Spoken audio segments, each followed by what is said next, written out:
Sobrang nagulat. Nanlaki ang mata dahil hindi ko akalaing totoo ito. Mga kaibigan, ito na ang hinihintay ng lahat.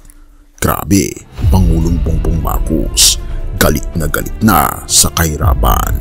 Kaya naman, tinoto na para iangat ang bansa at mga kritiko magpapakumbaba dahil dito.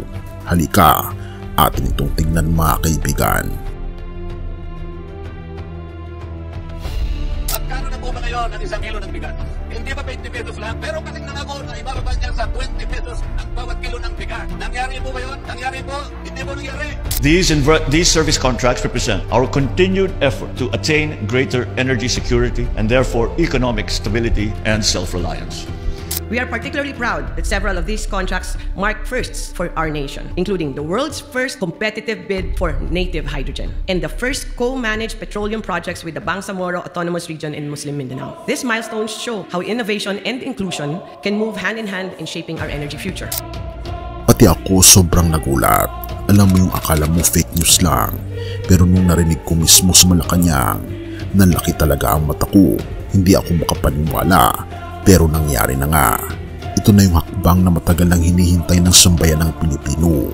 Hindi lamang basta-bastang kontrata ang napirmahang petroleum service contracts ni PBBM noong Miyerkules. Bukod kasi sa may mga ultra-bilyonaryong Pilipino at banyaga ang kabilang sa mga kumpanyang binigyan ng kontrata, isa rin ito sa mga posibleng una ng enerhiya ng bansa. Sabi nila, puro pangako lang daw. Sabi ng iba, puro salita lang si Pangulong Bongbong Marcos. Pero ngayon, ibang usapan na to. Bakit? Dahil galit na siya.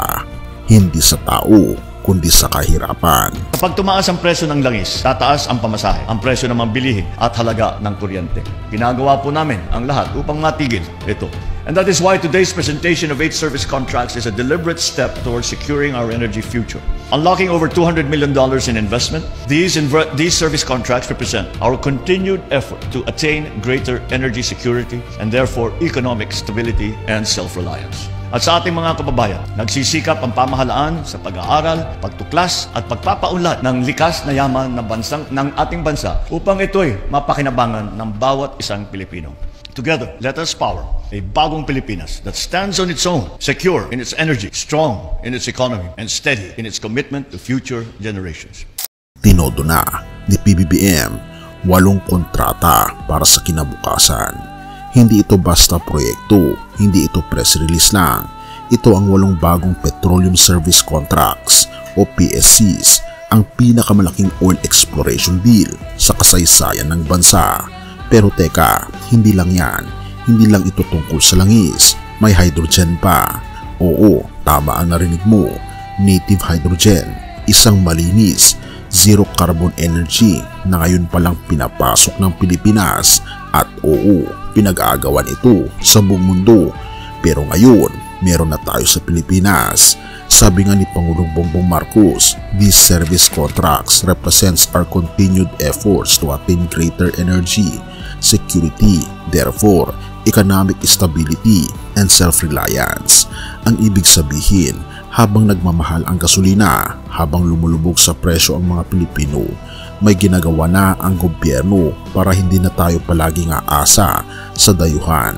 These service contracts represent our continued effort to attain greater energy security and therefore economic stability and self-reliance.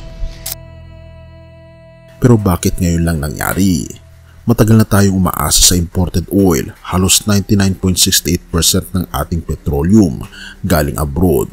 Kaya tuwing tumataas ang presyo sa pandaigdigang merkado, sino ang unang tinatamaan?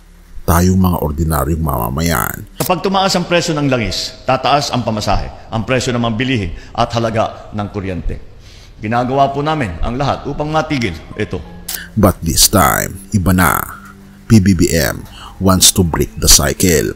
Kaya 12 bilyong piso ang halaga ng mga investment na papasok sa loob ng 7 taon mula Sulusi, Cagayan, Cebu, Palawan hanggang Central Luzon. Ito na ang pinakamalaking pagkakataon para maging energy independent ang Pilipinas. Therefore, hindi lang trabaho ang mabubuksan, kundi pag-asa. At sa ating mga kababayan, nagsisikap ang pamahalaan sa pag-aaral, pagtuklas at pagpapaunlad ng likas na yaman ng ating bansa upang ito'y mapakinabangan ng bawat isang Pilipino. Together, let us power a bagong Pilipinas that stands on its own, secure in its energy, strong in its economy, and steady in its commitment to future generations. Pero may mas nakakagulat pa, hindi lang ito tungkol sa ekonomiya. May kasamang kasunduan rin kasama ang Bangsamoro Autonomous Region in Muslim Mindanao o BARM.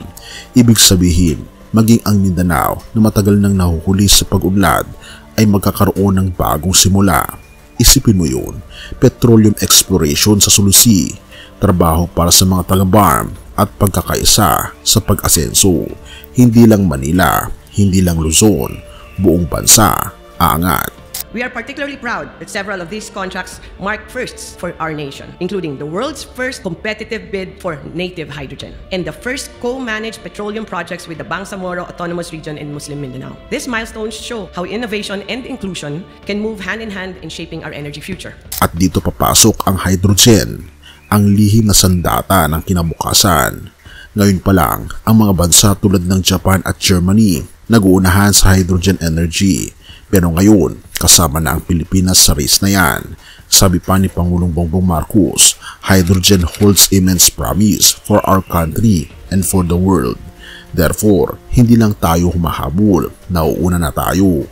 Ang dalawang hydrogen contracts sa Central Luzon awarded sa Coloma Incorporated mula United States ay patunay na ready na tayo para sa clean energy era. We are venturing into the exploration of hydrogen, a clean, zero-carbon source of energy that holds immense promise for our country and for the world. Kaya pala galit na si Pangulong Bongbong Marcos sa kahirapan. Galit siya sa kakulangan ng trabaho. Galit siya sa taas ng presyo ng gasolina. Galit siya sa kawalan ng oportunidad sa mga probinsya. Pero imbes na magalit sa salita, kumilos siya sa gawa. Tinodo na niya ang energy plan ng Pilipinas para hindi lang Metro Manila kundi bawat Pilipino mararamdaman ang asenso. At sa ating mga kababayan, nagsisikap ang pamahalaan sa pag-aaral, pagtuklas at pagpapaunlad ng likas na yaman ng ating bansa upang ito'y mapakinabangan ng bawat isang Pilipino. Ang mga kritiko, magpapakumbaba na lang. Sila yung nagsasabing walang mangyayari. Sila yung mga laging kumukontra sa ating Pangulo. Ngunit tila ngayon ay tahimik sila kasi ito na yung hindi nila inaasahan. Ito yung moment na mapapaisip ka, grabe, totoo nga, gumagalaw na talaga ang bansa. Magkano na po ba ngayon ang isang kilo ng bigas? Hindi ba 20 pesos lang? Pero kasing nangako na ibababa niya sa 20 pesos ang bawat kilo ng bigas. Nangyari po ba yun? Nangyari po? Hindi po nangyari. Lahat ng sinasabi noon hanggang plano lang, ngayon kontrata na. Lahat ng pangarap para sa murang kuryente, mas maraming trabaho at sariling yaman, nagsisimula na. Therefore, kung dati duda ka, ngayon na ang panahon para umasa. Hindi dahil sa pangako, kundi sa konkretong hakbang. PBBM is done talking. Ngayon, gumagawa na siya. Habang umaangat ang Pilipinas, habang nakikita natin gumagalaw ang pamahalaan at lumalakas ang ekonomiya, may mas malalim na katotohanan hindi dapat nating kalimutan. Walang tunay na pag-unlad kung hiwalay sa ating Panginoon Diyos. Dahil oo, pwede tayong umunlad sa material na paraan. Pero kung ang puso natin ay malayo sa ating Panginoon Kristo, kulang pa rin ang lahat. Ang araw ng pagsubok tulad ni Job. Naalala mo ba si Job sa Biblia? Isang lalaking matuwid, masipag at pinagpala, pero dumating ang panahon na wala lahat sa kanya, kayamanan, pamilya at kalusugan. Pero sa kabila ng lahat ng iyon, hindi siya sumuko sa ating Panginoong Diyos. Sabi nga sa Job 42 verse 10, at pinanumbalik ng Panginoon ang kaayusan ni Job nang siya'y manalangin para sa kanyang mga kaibigan at dinoble pa ng Diyos ang lahat ng dating tinatamasa niya. Kita mo, ang ating Panginoon Diyos, ang Diyos ng pag-ibig, biyaya, awa at katarungan. Kahit sa pinakamadilim na sandali, siya ang may huling salita. Ang ating Panginoong Diyos ang may huling salita. Kahit sa mga panahong akala nating walang pag-asa, siya pa rin ang nagbibigay buhay. Kaya naman kaibigan, kung sawa ka na sa bigat ng buhay, kung parang hindi mo na alam kung saan ka pupunta, kaibigan, ito na ang oras para lumapit sa ating Panginoon Hesus. Hindi mo kailangan maging perpekto, hindi mo kailangan maging mayaman o matalino.